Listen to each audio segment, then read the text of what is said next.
Hello friends, welcome to my YouTube channel Shiv study of law. Friends, आज के topic में AIBE all India bar examination 16 जो 31 अक्टूबर 2021 को संपन्न हुआ है, उसके सेट कोड ए के फुल पेपर आंसर की को डिस्कस करेंगे विद प्रूफ के साथ। जो लोग डिटेल से आंसर्स को देखना चाहते हैं वो लोग वीडियो को अंत तक देखें, और जो लोग सिर्फ आंसर्स को देखना चाहते हैं तो वो लोग इस वीडियो का स्क्रीनशॉट ले लें। आपको यहाँ पर साइट में 1 to 100 सेक्शंस हैं, उनके आंसर्स दिए गए हैं। तो आप लोग सिर्फ आंसर्स को देखना चाहते हैं तो एक्सपेक्टेड आंसर की है AIBE 16 की, जो 31 अक्टूबर 2021 को एग्ज़ाम संपन्न हुआ है ऑल इंडिया बार एग्जामिनेशन का। तो इसको आप स्क्रीनशॉट लेकर के आंसर्स को मैच कर सकते हैं, और डिटेल से विद प्रूफ के साथ आंसर्स को देखने के लिए वीडियो को लास्ट तक देखें। और जो लोग चैनल पर पहली बार आए हैं और यदि चैनल को सब्सक्राइब नहीं किया है तो रेड बटन पर जाकर चैनल को सब्सक्राइब करके और पास में जो बेल आइकन आएगी इसको प्रेस करके ऑल नोटिफिकेशन पर अवश्य क्लिक कर दें, जिससे कि आपको आगे आने वाली वीडियोज की जानकारी समय से मिलती रहे। और जो लोग Bihar APO mains exam, Uttarakhand APO pre exam की तैयारी कर रहे हैं तो उनको हमारे चैनल पर प्ले लिस्ट पे जब आप जाएंगे तो यहाँ पर जब क्लिक करेंगे तो यहाँ पर आपको बिहार APO मेंस और उत्तराखंड APO प्री एग्ज़ाम की प्ले लिस्ट मिल जाएंगी। IPC CRPC एविडेंस के इम्पॉर्टेंट और सिलेक्टेड क्वेश्चन आंसर्स के वीडियोज मिल जाएंगे, जिनको फॉलो करके आप अपनी तैयारी को बेहतर बना सकते हैं और कम समय में एग्ज़ाम को क्वालिफाई कर सकते हैं। तो फ्रेंड्स, शुरू करते हैं आज के वीडियो को।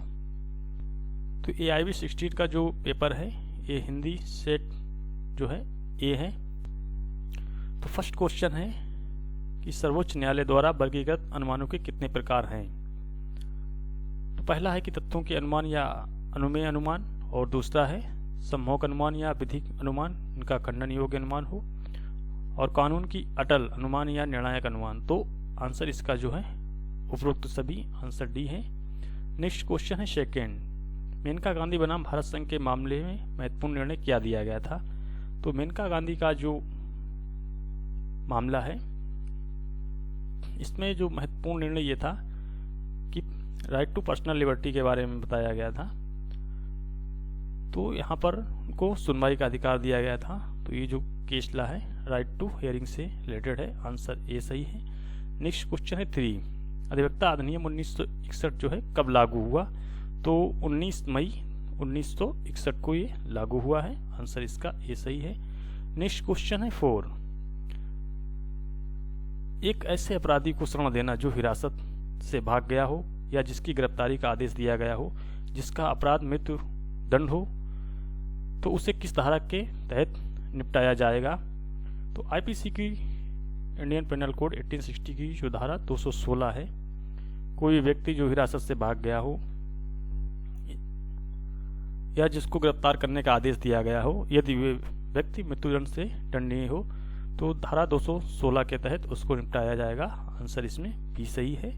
नेक्स्ट क्वेश्चन है 5, एक जो सूत्र वाक्य है एक्टेस्ट नॉन फेसिट रिव्यू निसी मेन सिट्रिया, इसका क्या अर्थ होता है। तो ये बहुत ही इंपॉर्टेंट मैगजीम है IPC की, जो धारा के अंतर्गत कवर नहीं होती है। तो इस मैगजीम का जो तात्पर्य है कि जब तक कि आपका मन दोषी ना हो तब तक कि कोई भी अपराध नहीं होता है, यानी कि जब तक मन दोषी ना हो तब तक कोई अपराध नहीं हो सकता है। तो इसका जो आंसर है ये वाला सही है। नेक्स्ट क्वेश्चन है 6, भारतीय अनुबंध अधिनियम 1872 की धारा 73 के द्वारा निर्धारित कानून निम्नलिखित में से किस केस से संबंधित है। तो जो धारा 73 है इससे बहुत ही फेमस केस ला है हेडली बनाम वैक्सनडेल का है, जो आंसर सी में दिया गया है, इसका आंसर सी है। नेक्स्ट क्वेश्चन है 7, हिंदू विवाह अधिनियम 1955 उस याचिका की जिसमें वैवाहिक अधिकारों की बहाली का ऐसा फरमान दिखा के तलाक के फरमान के लिए अदालत में आवेदन देने के लिए पारित किया गया है कि फरमान के पारित होने के बाद 1 साल या इससे अधिक के समय के लिए विवाह के पक्षों के बीच वैवाहिक अधिकारों का कोई भी बहाली नहीं हुई है। तो फ्रेंड्स, ये जो क्वेश्चन है थोड़ा सस्पेंस है इसमें, इसका आंसर यदि आप लोगों को मालूम हो तो हमें कमेंट में अवश्य लिखें। नेक्स्ट क्वेश्चन है 8, बाल विवाह निषेध अधिनियम 2006 के तहत किया गया अपराध कैसा अपराध है? तो ये जो अपराध है संज्ञेय और गैर जमानती या अजमानती अपराध है, यानी cognizable and non bailable offence है। आंसर सी है। नेक्स्ट क्वेश्चन है 9। सार्वजनिक निजी भागीदारी परियोजनाओं के लिए केंद्र सरकार के द्वारा भूमि अधिग्रहण के लिए मामले में जो अधिनियम के द्वारा कितने प्रभावित परिवारों की सहमति को अनिवार्य बनाया गया है? तो 70% सहमति को अनिवार्य बनाया गया है। आंसर इसमें जो है बी वाला सही है। नेक्स्ट क्वेश्चन है 10। एक कंपनी जो एक घरेलू कंपनी नहीं है, ये निम्नलिखित की दर से आयकर का भुगतान करेगी। तो कितने परसेंट करेगी? 25%। जो डोमेस्टिक कंपनी नहीं है तो वो 25% जो है टैक्स का भुगतान करेगी। इसका आंसर ये सही है। नेक्स्ट क्वेश्चन है 11। भारतीय दंड संहिता की धारा 53 के अनुसार चोट शब्द किसी भी व्यक्ति को अविधिक रूप से हुई किसी भी तरह की हानि को दर्शाता है। तो शरीर की, मन की और ख्याति या प्रतिष्ठा की। तो उपरोक्त सभी all of the above. Answer D सही है। नेक्स्ट क्वेश्चन है 12। निम्नलिखित में से कौन सा मामला जो है आपराधिक प्रक्रिया संहिता 1973 की धारा 465 के तहत किया जा सकता है?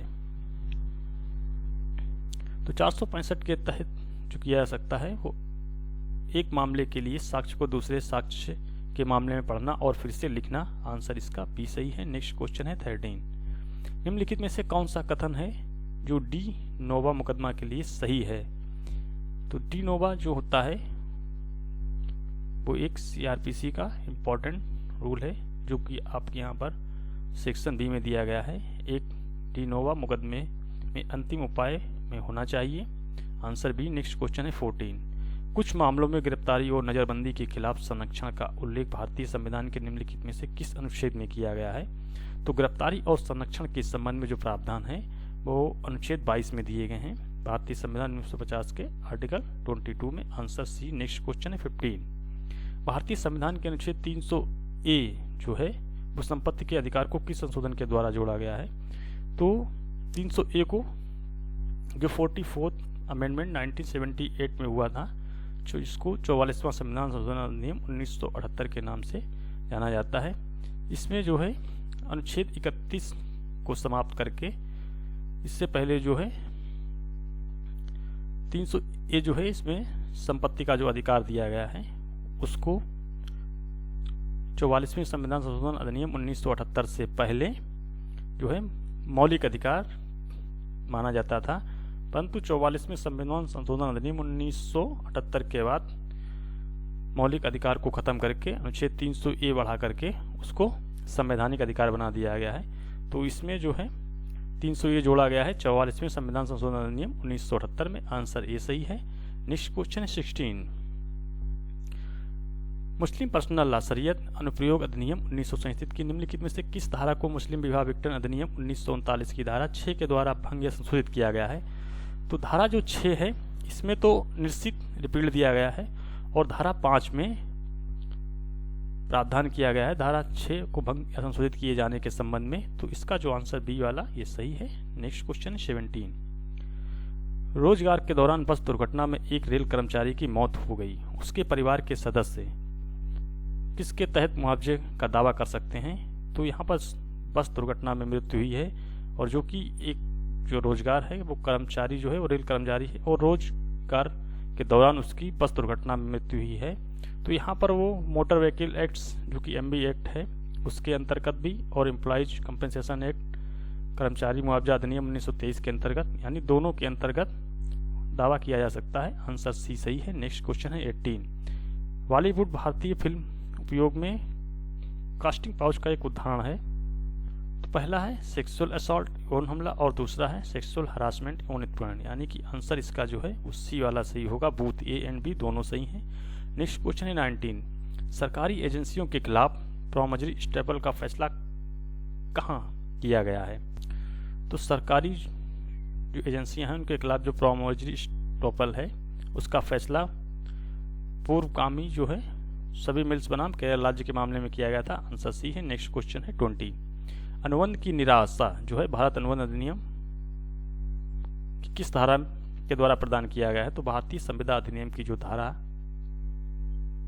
56 है इसमें फ्रस्ट्रेक्शन ऑफ कॉन्ट्रैक्ट के बारे में प्रावधान दिया गया है। तो आंसर इसका डी सही है। नेक्स्ट क्वेश्चन है 21। कर्मचारी मुआवजा अधिनियम 1923 की सेकेंड अनुसूची में क्या दिया गया है? तो सेकेंड अनुसूची जो है कर्मचारी की परिभाषा के संबंध में प्रावधान दिया गया है, उनकी यानी कर्मचारी के अंतर्गत किन किन व्यक्तियों को शामिल किया जाएगा उसकी सूची दी गई है। तो यहाँ पर आंसर जो है बी वाला सही है। नेक्स्ट क्वेश्चन है 22, मध्यस्थता का संदर्भ मध्यस्थता और सुलह अधिनियम 1996 की किस धारा में दिया गया है? तो धारा 8 में दिया गया है। आंसर बी वाला सही है। नेक्स्ट क्वेश्चन है 23, मुख्य उत्तरवर्ती आचरण के तहत निम्नलिखित में से किस प्रकार का आचरण जो है भौतिक होगा? जीवन का परिवर्तन, न्याय की चोरी, डर का कांपना। आंसर इसमें जो है डी वाला सही है, all of the above. Next question है 24, आदेश 4 नियम 1 के तहत न्यायालय में किस तरह का वाद प्रस्तुत किया जाता है? तो सीपीसी का जो ऑर्डर 4 और रूल 1 ये कहता है कि जब न्यायालय में कोई भी वाद दाखिल किया जाएगा तो वो 2 प्रतियों में दाखिल किया जाएगा, यानी कि डुप्लीकेट। यहाँ पर आंसर बी वाला सही है। नेक्स्ट क्वेश्चन है 25, ऑर्डर 21 नियम 22 के तहत नोटिस देने में चूक जो है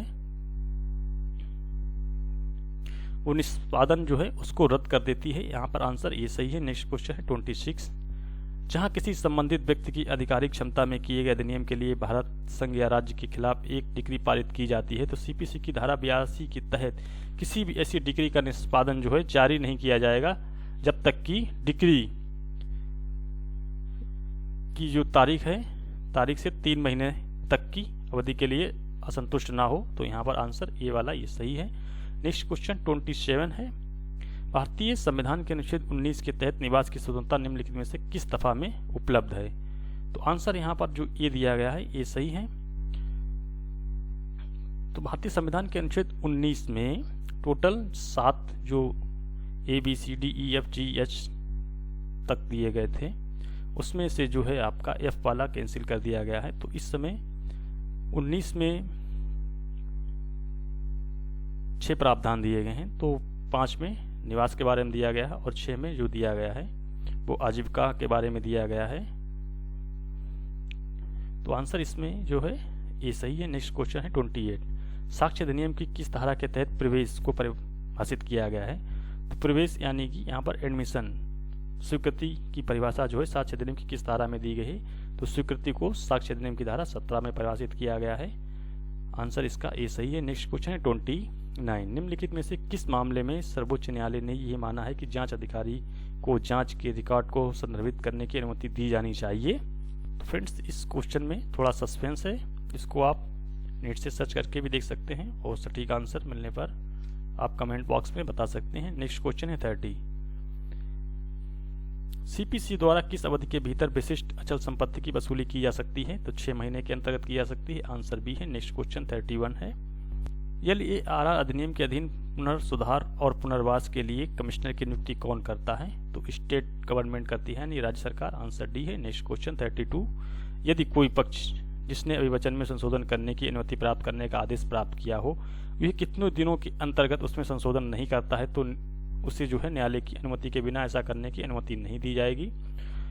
तो ऑर्डर 6 रूल 17 में प्रावधान दिया गया है कि जब न्यायालय किसी संशोधन का जो है आदेश कर देता है, संशोधन करने के लिए आदेश की अनुमति दे देता है, तो जहां पर समय निर्धारित नहीं किया गया है तो ऐसी स्थिति में 14 दिन के अंदर आदेश हो जाने के बाद 14 दिन के अंदर संशोधन कर देना चाहिए। यदि संशोधन नहीं किया जाता है तो न्यायालय की अनुमति से ही किया जा सकता है, परंतु उसके लिए ये जरूरी नहीं है कि आपको दोबारा 6 रूल 17 की एप्लीकेशन देनी पड़े। आप धारा 151 में एप्लीकेशन दे के न्यायालय से संशोधन करने के लिए प्रार्थना कर सकते हैं।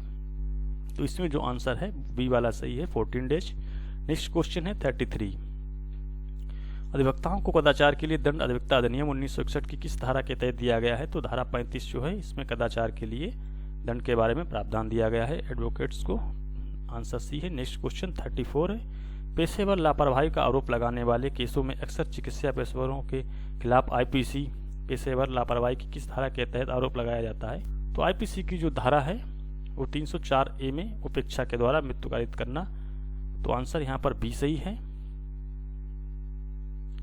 नेक्स्ट क्वेश्चन है 35, A B के आधिकारिक कार्यों में A के पक्ष में करने के लिए इनाम के तौर पर एक लोक सेवक B को रिश्वत की जो है पेशकश करता है, बी रिश्वत को स्वीकार करता है। तो आईपीसी की धारा 160 में परिभाषित अपराध का बढ़ावा दिया है। तो 160 में तो हो नहीं सकता क्योंकि 159 में दंगा दिया गया है और 160 में दंगा के लिए दंड को बताया गया है, तो इसका आंसर ये सही नहीं है। दूसरा है 161, आईपीसी में परिभाषित अपराध का बढ़ावा दिया है। तो 161 के अंतर्गत परिभाषित अपराध का बढ़ावा तो हो सकता है क्योंकि ये जो है करप्शन है, रिश्वत देना। फिलहाल जो आईपीसी का सेक्शन 161 से लेकर 165 तक है, इसको रिपीट कर दिया गया है। में भी हो सकता है इस क्वेश्चन नंबर 35 को डिलीट कर दिया जाए, अदरवाइज जो आंसर इसका बी वाला सही हो सकता है। नेक्स्ट क्वेश्चन है 36, सतत निषेधाज्ञा दिया जा सकता है। तो सतत निषेधाज्ञा जो है परपेचुअल इंजंक्शन में भी ग्रांटेड। तो परपेचुअल इंजंक्शन या सतत व्यादेश या फिर सतत निषेधाज्ञा, इसको शाश्वत व्यादेश के नाम से भी जाना जाता है, क्योंकि एसआर स्पेसिफिक रिलीफ एक्ट 1963 की धारा जो 38 है उसमें दिया गया है। तो इसमें जो तीनों कंडीशंस दी गई हैं, 3 कंडीशंस दी गई हैं, जहां अभियुक्तावादी के लिए संपत्ति का ट्रस्टी होता है तब दिया जा सकता है, और जहां असल नुकसान का पता लगाने के लिए कोई मानक नहीं है तब भी दिया जा सकता है, और तीसरा जो है पैसे के मुआवजे से पर्याप्त राहत नहीं मिलती है तब भी दिया जा सकता है। तो आंसर जो है इसका all of the above, D वाला सही है। नेक्स्ट क्वेश्चन है 37, एक कंपनी सुनिश्चित करना चाहती है कि कोई और उसके प्रतीक चिन्ह का उपयोग ना कर सके, तो वो किसको लागू कर सकती है? तो ट्रेडमार्क को। आंसर बी सही है। नेक्स्ट क्वेश्चन है 38, मध्यस्थ और सुलह अधिनियम की धारा जो है मध्यस्थ कार्रवाई के प्रारंभ होने के समय से संबंधित है। तो कौन सी धारा संबंधित है? धारा 21। आंसर बी सही है। नेक्स्ट क्वेश्चन है 39, वार्षिक मूल्य से आयकर अधिनियम की धारा 24 के तहत कटौती की जाती है, तो कितने % की जाती है? वार्षिक मूल्य का जो है 3/10% की जाती है। आंसर सी है। नेक्स्ट क्वेश्चन है 40, तार्किकता की जांच पूरी तरह से जांच नहीं है और इसकी जो रूपरेखा है संविधान द्वारा उचित तरीके से इंगित की गई है, तो ये जो है सब्जेक्टिव है। आंसर ए सही है। नेक्स्ट क्वेश्चन 41 है, भारतीय संविधान के अनुच्छेद 11 के प्रावधानों के तहत भारत की जो नागरिकता से संबंधित कानून बनाने की शक्ति संसद को दी गई है, तो आंसर इसमें डी सही है। नेक्स्ट क्वेश्चन है 42, रेल कर्मचारियों को रेल प्रशासन द्वारा दुर्घटना से चोट लगने पर मुआवजे का भुगतान किसके द्वारा नियंत्रित होता है? तो द एम्प्लॉयज कंपनसेशन एक्ट 1923 के अंतर्गत, कर्मचारी मुआवजा अधिनियम 1923 के अंतर्गत। Answer A. नेक्स्ट क्वेश्चन 43 है, कर्मचारी मुआवजा अधिनियम 1923 के तहत देय मुआवजे की न्यूनतम राशि दुर्घटना के कारण रेलवे कर्मचारी की स्थायी विकलांगता के मामले में कितने रुपए होगी? तो 1,20,000 रुपए। आंसर डी है। नेक्स्ट क्वेश्चन 44 है, सीआरपीसी 1973 की धारा 109 के तहत संदिग्ध व्यक्तियों से अच्छे व्यवहार के लिए सुरक्षा के रूप में बॉन्ड की अधिक से अधिक अवधि के लिए निष्पादित नहीं किया जा सकता है, तो कितने वर्ष के लिए? 1 वर्ष के लिए। आंसर सी वाला सही है। नेक्स्ट क्वेश्चन 45 है, सीआरपीसी 1973 की धारा 125 के तहत पत्नी को भरण पोषण के रूप में भुगतान की जा सकने वाली 500 रुपए की अधिकतम सीमा को कब हटाया गया था? तो 2001 के संशोधन के द्वारा 500 रुपए की सीमा को हटा दिया गया है, जिसको न्यायालय के विवेक पर निर्भर कर दिया गया है। न्यायालय जितना चाहें उतना अधिरोपित कर सकते हैं। आंसर सी है। नेक्स्ट क्वेश्चन 46 है, WIPO का क्या अर्थ है? तो यानी वर्ल्ड इंटेलेक्चुअल प्रॉपर्टी ऑर्गेनाइजेशन, विश्व बौद्धिक संपदा संगठन। आंसर इसका बी सही है। नेक्स्ट क्वेश्चन 47 है, CPC की धारा 10 के प्रावधान कैसे हैं? तो ये जो है मैंडेटरी प्रावधान है, डिक्शनरी नहीं है। आंसर इसमें बी सही है। Next question 48, constructive res judicata या अन्वयिक रेस जुडिकेटा निम्नलिखित में से किस में निहित है? तो जो CPC का सेक्शन 11 है उसका जो स्पष्टीकरण एक्सेप्शन जो है 4 उसमें दिया गया है, तो आंसर इसमें जो बी है वो सही है। नेक्स्ट क्वेश्चन 49, दिल्ली उच्च न्यायालय की प्रसिद्ध उद्घोषणा जो कि भारतीय दंड संहिता की धारा 370 की संवैधानिक वैधता से संबंधित है, उच्चतम न्यायालय ने किस मामले में पलट दिया था? तो सुरेश कौशल बनाम नौज फाउंडेशन के मामले में। Answer D. नेक्स्ट क्वेश्चन 50, आपराधिक प्रक्रिया संहिता 1973 के तहत बलात्कार पीड़िता के द्वारा दी जा रही बलात्कार की जानकारी को कौन दर्ज करेगा?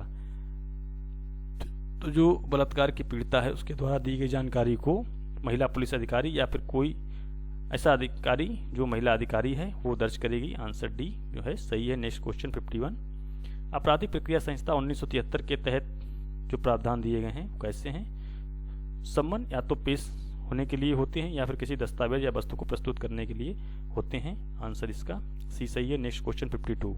प्रत्येक व्यक्ति जो संघ के अधीन सदस्य है या रक्षा सेवा में है या सिविल पद पर है, अवकाश के दौरान उस पद को धारण करता है, तो जो है प्रेसिडेंट है यानी कि राष्ट्रपति। Answer B. Next question 53। एक मध्यस्थता कार्रवाई है, कैसी कार्रवाई है? न्यायिक कार्रवाई है, अर्धन्यायिक कार्रवाई है, प्रशासनिक कार्रवाई है, तो इनमें से कोई नहीं है क्योंकि मध्यस्थता जो कार्रवाई है कैंसिलेशन प्रोसीडिंग्स है। नेक्स्ट क्वेश्चन है what is ad hoc arbitration यानी तदर्थ मध्यस्थता क्या है? तो तदर्थ मध्यस्थता जो है वो कानून और नियमों सहित मध्यस्थता के सभी पहलुओं के संबंध में पक्षकार अपनी स्वयं व्यवस्था करेंगे। आंसर इसमें बी वाला सही है, इसको तदर्थ मध्यस्थता कहा जाता है। नेक्स्ट क्वेश्चन 55 है निम्नलिखित में से सिविल प्रक्रिया संहिता की कौन सी धारा मध्यवर्ती लाभ को परिभाषित करती है? तो मेंशने प्रॉफिट के संबंध में जो है सेक्शन 212 में दिया गया है। आंसर डी सही है। 2.6 में फॉरेन जजमेंट के बारे में बताया गया है और 2.14 में आर्डर के बारे में बताया गया है और 2.14 में डिस्ट्रिक्ट के बारे में बताया गया है। 2.4 में तो 2.12 में मेंशने प्रॉफिट की परिभाषा दी गई है सीपीसी में। नेक्स्ट क्वेश्चन है निम्नलिखित में से किस तारीख को हिंदू विवाह अधिनियम 1955 लागू हुआ था? तो 18 मई 1955 को लागू हुआ था। आंसर ए सही है। Next question 57। हिंदू उत्तराधिकार अधिनियम 1956 की धारा 30 के अंतर्गत निम्नलिखित में से कौन सी संपत्ति आएगी? तारवाड़ संपत्ति आएगी, तो धारा 30 में तारवाड़ दिया गया है, इस संपत्ति को भी दिया गया है और तवाजी को भी दिया गया है, कुतुम्बा को भी दिया गया, कवारू को दिया, इलोम को भी दिया गया। तो ये सभी संपत्ति जो है धारा 30 के अंतर्गत आएंगी। आंसर इसमें ऑल ऑफ द अबव उपरोक्त सभी सही हैं। नेक्स्ट क्वेश्चन 58 है एक वकील विधि के नियमों को सुनिश्चित करने तथा सार्वजनिक न्याय प्रणाली अपनी पूरी क्षमता से कार्य करे के दायित्व के अंतर्गत बाधित है। एक पेशेवर नैतिकता के सिद्धांत का एक वकील द्वारा उल्लंघन किया जाना दुर्भाग्यपूर्ण एवं अस्वीकार्य है। यहाँ तक कि एक मामूली उल्लंघन कदाचार को भी नजरअंदाज करना लोक न्याय प्रणाली के मूल आधार के विरुद्ध है, ये कहा गया था। तो ये किस मामले में कहा गया था? तो बहुत ही फेमस केस रहा है शमशेर सिंह बेदी बनाम पंजाब और हरियाणा उच्च न्यायालय का मामला है। इसमें जो है शमशेर सिंह बेदी एडवोकेट जो है इनके द्वारा कंटेम्प्ट ऑफ कोर्ट के मामले में इनको दंडित किया गया था और इनके ऊपर जो है 15 दिन का साधारण कारावास और 1000 रुपये का जुर्माना आरोपित किया गया था। तो ये बहुत ही फेमस केस रहा है। नेक्स्ट क्वेश्चन है 59। कंपनी अधिनियम 2013 की धारा 8 में निम्नलिखित में से किसके संबंध में प्रावधान दिए गए हैं? तो पंजीकरण का प्रभाव क्या होगा उसके संबंध में प्रावधान दिए गए हैं। आंसर सी है। नेक्स्ट क्वेश्चन है 60। पंजीकृत कार्यालय का सत्यापन समावेश की अवधि के अंतर्गत रजिस्ट्रार को प्रस्तुत किया जाना चाहिए, तो कितने दिनों के? 30 दिनों के अंदर। आंसर ए सही है। Next question 61। साइबर कानून संबंधित है, किससे संबंधित है? इंटरनेट से संबंधित सभी गतिविधियों से संबंधित है, आईपीआर इंटेलेक्चुअल प्रॉपर्टी राइट से संबंधित है, ई कॉमर्स से, यानी उपरोक्त तो सभी से संबंधित है। आंसर डी है। Next question 62। मोटर वाहन अधिनियम 1988 की धारा 2 के अनुसार मोटर कैब शब्द का अर्थ है कि कोई भी मोटर वाहन जिसका निर्माण किया गया है के लिए बनाया गया है, यानी कि एक ड्राइवर और 5 यात्री को छोड़ करके बनाया गया है, जिसमें यानी कि 6 यात्री होंगे जिसमें ड्राइवर को छोड़ा गया है, यानी 5 यात्री और एक ड्राइवर, या यूं कहें कि 6 यात्री चालक को छोड़ करके। आंसर यहाँ पर डी वाला सही है। Next question 63। राष्ट्रीय उपभोक्ता संरक्षण आयोग कितने लोगों से मिलकर बना हुआ है? तो 5 लोगों से मिलकर बना हुआ है, यानी कि एक जो है प्रेसिडेंट अध्यक्ष होंगे और 4 सदस्य होंगे। तो 1+4 से मिलकर बना हुआ है। जो प्रेसिडेंट हैं वो उच्चतम न्यायालय के मुख्य न्यायाधीश जो हैं वो रिटायर्ड जो हैं वो प्रेसिडेंट के रूप में नियुक्त किए जाएंगे और 4 जो हैं सदस्य होंगे। तो 5 लोगों से मिलकर राष्ट्रीय उपभोक्ता संरक्षण अधिनियम आयोग बना हुआ है। आंसर इसमें भी सही है। Next question 64। हिंदू विवाह अधिनियम 1955 के प्रयोजन के लिए निम्नलिखित में से कौन से कथन जो है असत्य हैं? ये माना जाता है कि जो व्यक्ति धर्म से मुस्लिम, संस्थान, ईसाई, यहूदी या पारसी नहीं है तो वो हिंदू होता है। सही है। तो इसमें असत्य कथन को ढूंढना है। दूसरा है लिंगायत उपसंप्रदाय से संबंधित व्यक्ति को हिंदू माना जाता है, ये भी सही है। तीसरा है एक धर्मांतरित व्यक्ति जिसने दूसरे धर्म को अपना लिया है उसे वापस हिंदू धर्म अपनाने के लिए स्थानीय अनुष्ठान रीति का पालन करना की आवश्यकता है। तो ये सही नहीं है, तो इसमें जो आंसर है आपका तीसरा सी वाला सही हो जाएगा। ओनली तीसरा जो है वो असत्य है, बाकी फर्स्ट और सेकंड सत्य हैं। नेक्स्ट क्वेश्चन 65 है, सिविल प्रक्रिया संहिता की धारा के तहत न्यायालय के बाहर विवाद के निपटारे का प्रावधान किस धारा में दिया गया है? तो धारा 89, very important, answer B. Next question 66, भारतीय साक्ष्य अधिनियम कब लागू हुआ है?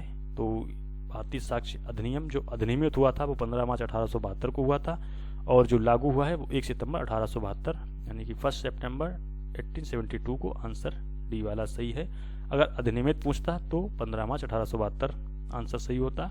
नेक्स्ट क्वेश्चन 65, भारतीय संविधान के अनुच्छेद 315 के प्रावधान के अनुसार जो है एक लोक सेवा आयोग संघ के लिए तथा एक लोक सेवा आयोग प्रत्येक राज्यों के लिए होगा। तो आंसर इसमें जो फर्स्ट है ये सही है, तो यहाँ पर आंसर ए वाला सही हो जाएगा। नेक्स्ट क्वेश्चन 68, हिंदू दत्तक ग्रहण और भरण पोषण अधिनियम 1956 की निम्नलिखित में से कौन सी धारा जो है रखरखाव की राशि से संबंधित है? तो रखरखाव की राशि से संबंधित जो धारा है वो 23 है, आंसर सी है।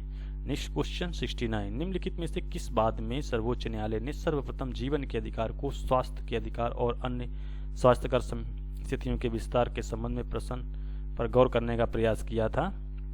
तो मे भी इसमें थोड़ा कंफ्यूजन है। नेक्स्ट क्वेश्चन 70, बेसल कन्वेंशन निम्नलिखित में से किससे संबंधित है? तो जो बेसल कन्वेंशन है वो the control of transboundary movement of hazardous waste and their disposal यानी कि खतरनाक कचरे और उनके निपटान की सीमा पर आवाजाही को नियंत्रण करने से संबंधित है। तो आंसर इसमें डी वाला सही है। नेक्स्ट क्वेश्चन 71, साइबर अपराध की प्रकृति कैसी है? तो साइबर अपराध की जो प्रकृति है वो इंटेंजिबल तो हो नहीं सकती, टेंजिबल है, दिखाई पड़ती है। ऐसा नहीं है कि जब भी कोई भी कंप्यूटर के द्वारा अपराध होता है, ऑनलाइन अपराध होता है, वो दिखाई देता है तभी तो अपराध कहा जाता है। तो अस्पष्ट तो हो ही सकता है, स्पष्ट होता है, आंसर ये सही है। नेक्स्ट क्वेश्चन 72, स्वास्थ्य और शिक्षा उपकर लागू होता है तो किन पर लागू होता है?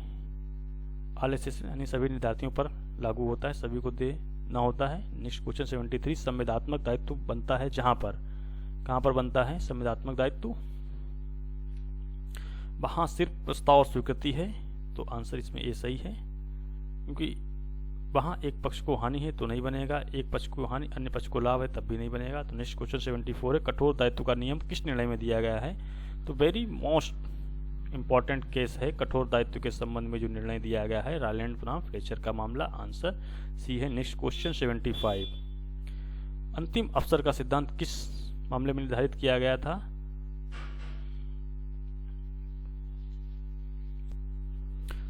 तो अंतिम अवसर यानी कि लास्ट अपॉर्चुनिटी का जो रूल है उसमें कई मामले देखे, उसमें हमें कोई मामला समझ में नहीं है। तो फ्रेंड्स इसका जो आंसर्स है आप लोग कमेंट बॉक्स में बता सकते हैं, और 76 का भी आंसर। तो यहाँ पर आपको जो सटीक आंसर हैं उन्हीं के आंसर्स दिए जा रहे हैं। समथिंग 5-6 क्वेश्चंस के आंसर सस्पेंस में हैं, जिनको आप लोग यदि आप लोगों को ज्ञात है तो हमें कमेंट बॉक्स में बता सकते हैं। नेक्स्ट क्वेश्चन जो है 77, एक जनहित याचिका दायर करें और जाहिर तौर पर सार्वजनिक हित में लेकिन असल में व्यक्तिगत या निजी हितों की सेवा के लिए इन शब्दों का जो अर्थ है क्या होगा? यानी कि एक जो PIL है वो जनहित यानी पब्लिक वेलफेयर में दायर की जाती है और सार्वजनिक हित के लिए होनी चाहिए। यदि वो व्यक्तिगत या निजी हित की सेवा में है तो इसका क्या अर्थ होगा? तो इसका जो अर्थ है जनित होने की बात करते हुए लेकिन असल में निजी हितों की सुरक्षा की मांग करते हुए PIL को दायर करना गलत है, आंसर इसका ये सही हो जाएगा जिस क्वेश्चन के अकॉर्डिंग। व्यक्तिगत या निजी हितों की सेवा के लिए इन शब्दों का अर्थ तो यही होगा कि जो जनहित की सुरक्षा के लिए सिर्फ जनहित याचिका दायर करना सही है। सार्वजनिक और निजी दोनों हितों की सुरक्षा के लिए जनहित याचिका दायर की जा सकती है, यानी कि अगर सार्वजनिक हित में किसी व्यक्ति का अपना निजी हित भी है तब भी याचिका दायर की जा सकती है। केवल निजी हितों की सुरक्षा के लिए जनहित याचिका दायर करना ये सही नहीं है आंसर। तो इसमें भी जो आंसर्स हैं वो सस्पेंस हैं, लेकिन हाँ। नेक्स्ट क्वेश्चन है 78, तुच्छ जनहित याचिका दायर करने का परिणाम क्या होता है? केसों को बोझ बढ़ाना है, संसाधनों का अपव्यय करना है और अन्य वास्तविक मामलों की सुनवाई के लिए समय की कम उपलब्धता करना है। तो ये सभी जो हैं तुच्छ जनहित याचिका दायर करने के परिणाम होते हैं। तो आंसर इसमें ऑल ऑफ द अबव उपरोक्त सभी सही हैं। आंसर डी है। Next question 79। जेड अपने पागलपन के दौरान एक्स को मारने का प्रयत्न करता है। क्या जेड किसी अपराध का दोषी है? क्या एक्स को निजी प्रतिरक्षा का वही अधिकार है जो उसके पास होता है यदि जेड स्वस्थ चित्त का है? तो आईपीसी की जो धारा 98 के अनुसार कोई अपराध जो है यहाँ पर जेड ने नहीं किया है, और यदि जेड पागल है तो जेड एक्स को निजी बचाव का समान अधिकार धारा 98 आईपीसी में दिया गया है। आंसर इसमें ए वाला ये सही है। नेक्स्ट क्वेश्चन है 80। प्रवेश को व्यापक तौर पर वर्गीकृत किया जा सकता है। एडमिशन कैन बी वॉर्डली कैटेगराइज कितने प्रकार से, यानी कि न्यायिक प्रकार से और अतिरिक्त न्यायिक एक्स्ट्रा जुडिशियल, ए बी दोनों प्रकार से किया जा सकता है। तो सी में है आइदर ए या फिर बी। तो आंसर इसमें जो है बूथ दोनों प्रकार से ए और बी। Next question 81। भारतीय साक्ष्य अधिनियम की धारा 66 निर्धारित करती है, क्या प्रावधान निर्धारित करती है? तो भारतीय साक्ष्य अधिनियम की धारा जो है 65 के अंतर्गत द्वितीयक साक्ष्य प्राप्त होने की जो पूर्व नोटिस दिया जाना चाहिए ये प्रावधान करती है। दस्तावेज प्रस्तुत करने सूचना लिखित रूप में होनी चाहिए, नहीं है। और ऑर्डर 21 रूल 15 जो है सिविल प्रक्रिया संहिता में दिया गया है। तो यहाँ पर जो प्रावधान दिया गया है उसमें प्लेंट का सत्यापन के बारे में बताया गया है। तो इसमें जो आंसर ए वाला सटीक सही है। Next question 82। मैक्सिम यानी रेस इप्सा लिक्यूटर इसका क्या अर्थ होता है? तो एविडेंस एक्ट का जो सेक्शन 106 है धारा 106 घटना स्वयं बोलती है। तो यहाँ पर लिखा है the things speaks for itself, वस्तु स्वयं बोलती है। तो आंसर इसमें ए वाला सही है। नेक्स्ट क्वेश्चन 83 है। कोई भी निजी व्यक्ति किसी भी व्यक्ति को गिरफ्तार कर सकता है। जो व्यक्ति, तो ये जो सीआरपीसी का सेक्शन 2 है उसमें परिभाषा दी गई है कि उसकी धारा 43 में प्रावधान दिया गया है कि कोई भी प्राइवेट व्यक्ति किसी भी व्यक्ति को गिरफ्तार कर सकता है यदि वो उसकी उपस्थिति में संज्ञेय और गैर यानी अजमानती अपराध करता है। तो यहाँ पर गैर जमानती यानी नॉन मेलेबल और संज्ञेय कॉग्निजेबल ऑफेंस करता है। तो जो धारा 43 के दो फैक्ट है, कोई भी प्राइवेट व्यक्ति किसी भी व्यक्ति को तभी गिरफ्तार कर सकता है या करवा सकता है जब वो उसकी उपस्थिति में अजमानती और संज्ञेय अपराध करता है। तो आंसर इसमें बी वाला सही है। नेक्स्ट क्वेश्चन 84 है। गिरफ्तारी का वारंट कब तक लागू रहता है? तो जब तक कि वो या तो एग्जीक्यूट ना कर दिया जाए या फिर वो कैंसिल ना कर दिया जाए तब तक वो लागू रहता है यानी प्रभावी रहता है। Answer D. Next question 85। आयकर अधिनियम की धारा 32 के अंतर्गत अतिरिक्त मूल्य ह्रास की दर कितने % होगी? तो 20%। आंसर बी सही है। नेक्स्ट क्वेश्चन 86 है। आपराधिक कानून संशोधन अधिनियम 2013 को पारित करने वाली समिति की अध्यक्षता किसके द्वारा की गई थी? जस्टिस JS वर्मा के द्वारा की गई थी। आंसर इसमें सी सही है। Next question 87। दंड प्रक्रिया संहिता की योजना के तहत संज्ञेय अपराध जो है असंज्ञेय अपराध वो सार्वजनिक गलतियों के द्वारा भी होते हैं और निजी गलतियों के द्वारा भी होते हैं। तो सार्वजनिक और निजी गलतियों दोनों के द्वारा होते हैं। आंसर सी है। Next question 88। मात्र के आधार पर किसी पुरुष या महिला के साथ भेदभाव अनुच्छेद 15(1) का उल्लंघन होता है तो किसके आधार पर होता है? तो जो भारतीय संविधान का अनुच्छेद 15(1) है उसमें धर्म, मूल वंश, जाति, लिंग और जन्म स्थान के आधार पर किसी भी व्यक्ति के साथ भेदभाव नहीं किया जाएगा। तो यहाँ पर लिंग दे रखा है, मेहनताना दे रखा है, जन्म स्थान दे रखा है, धर्म दे रखा है। तो फ्रेंड्स ये जो आंसर्स हैं कोई भी सटीक नहीं है यहाँ पर, क्योंकि सभी जो है धारा अनुच्छेद 15(1) में उल्लंघन के तौर पे होते हैं। तो यहाँ पर आंसर ए भी सही है और यहाँ पर आंसर जो है आपका सी भी सही है और डी भी सही है। और जो सही नहीं है तो रेम्युनरेशन के बारे में नहीं बताया गया है, क्योंकि रेम्युनरेशन के संबंध में जो प्रावधान दिया गया है वो अनुच्छेद 39 में दिया गया है। तो यहाँ पर आंसर में भी सही हो सकता है। Next question 89। 22 जनवरी 1947 को संविधान सभा के द्वारा अपनाया गया उद्देश्य प्रस्ताव किसके द्वारा तैयार किया गया था? तो पंडित जवाहरलाल नेहरू के द्वारा तैयार किया गया था। आंसर ए सही है। नेक्स्ट क्वेश्चन है 90। संपत्ति के अधिकार को किसके कार्यकाल के दौरान मौलिक अधिकारों की सूची से रद्द कर दिया गया था? 44वें संविधान संशोधन अधिनियम 1978 के दौरान मोरारजी देसाई की सरकार के समय में संपत्ति के अधिकार को मौलिक अधिकार से हटा करके संवैधानिक अधिकार अनुच्छेद 300A में बना दिया गया था, जो भाग 12 में दिया गया है। नेक्स्ट क्वेश्चन है 91, जब आरोपी कहता है मैं उस हिस्से को पेश करूंगा जो मैंने ऐसा और ऐसे लूट में प्राप्त किया था, भारतीय साक्ष्य अधिनियम की धारा 25 के संबंध में निम्नलिखित में से कौन सा स्वीकार्य नहीं होगा। तो इसमें ये स्वीकारोक्ति की डकैती थी, ये स्वीकारोक्ति की आरोपी ने इसमें भाग लिया था, ये स्वीकारोक्ति की उसे संपत्ति का हिस्सा मिला था, इस बारे में बयान सिर्फ संपत्ति का कहाँ है। तो ये सभी तथ्य हैं धारा 25 के अंतर्गत नहीं आते हैं, क्योंकि धारा 25 में कहा गया है कि कोई भी अभियुक्त पुलिस के समक्ष यदि स्वीकृति करता है तो वो उसके समक्ष स्वीकार्य नहीं होगी, सुसंगत नहीं होगी, ये प्रावधान दिया गया है। तो इसमें ऑल ऑफ द एबव जो हैं वो स्वीकार्य नहीं है। आंसर डी है। नेक्स्ट क्वेश्चन 92, राज्य बार काउंसिल के सदस्यों की अधिकतम सीमा कितनी है। तो अधिकतम जो मैक्सिमम है 25 है। Answer C. नेक्स्ट क्वेश्चन है 93, विशिष्ट राहत अधिनियम स्पेसिफिक रिलीफ एक्ट 1963 में शामिल हैं। तो जो 93 क्वेश्चन दिया गया है इसमें 6 चैप्टर्स 40 धाराएं, 7 चैप्टर्स 42 धाराएं, 8 चैप्टर 43 धाराएं और 8 चैप्टर 44 धाराएं। तो जो स्पेसिफिक रिलीफ एक्ट यानी SRA है, इसमें 8 चैप्टर और 42 धाराएं दी गई हैं। तो यहाँ पर किसी भी आंसर्स में 8 चैप्टर 42 धाराएं नहीं हैं। जिसमें 42 धाराएं दी गई हैं तो उसमें 7 चैप्टर्स दिए गए हैं, और जिसमें 8 चैप्टर्स दिए गए हैं तो उसमें 43 धाराएं दी गई हैं। और यहाँ पर 8 चैप्टर और 44 धाराएं दी गई हैं, तो यहाँ पर 8 चैप्टर 42 धाराएं जिस ऑप्शन में होती तो ऑप्शन सही होता। तो इसमें कोई भी ऑप्शन जो है स्पेसिफिक रिलीफ एक्ट के अकॉर्डिंग नहीं है, तो ये भी आंसर हो सकता है कि डिलीट हो जाए। नेक्स्ट क्वेश्चन है 94, विशिष्ट राहत अधिनियम 1963 के अधीन मुकदमे की शीघ्र निस्तारण के लिए सीमा की अवधि कितनी है। तो सीमा की अवधि जो है इसके संबंध में प्रावधान जो है स्पेसिफिक रिलीफ एक्ट 1963 का जो सेक्शन है 20C उसमें दिया गया है। तो उसमें जो प्रावधान दिया गया है तो 12 महीने के बारे में बताया गया है। तो आंसर इसमें सी है। नेक्स्ट क्वेश्चन 95 है, एक मुख्य न्यायिक मजिस्ट्रेट कैद की सजा दे सकता है तो कितने, यानी नॉट एक्सीडिंग जो है 7 ईयर्स, यानी 7 साल से अधिक नहीं दे सकते हैं। तो यहाँ पर आंसर्स जो है ए वाला सही है। नेक्स्ट क्वेश्चन है 96,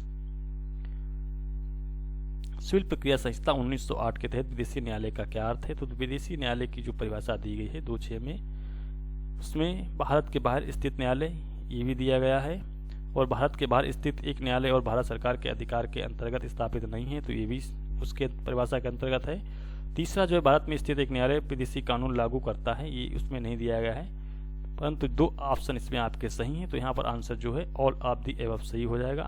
नेक्स्ट क्वेश्चन है 97, जनहित याचिकाओं की प्रक्रिया के दुरुपयोग का क्या अर्थ है। यानी निजी हित की सुरक्षा के लिए जनहित याचिका दायर करना, परोक्ष उद्देश्य के लिए जनहित याचिका दायर करना,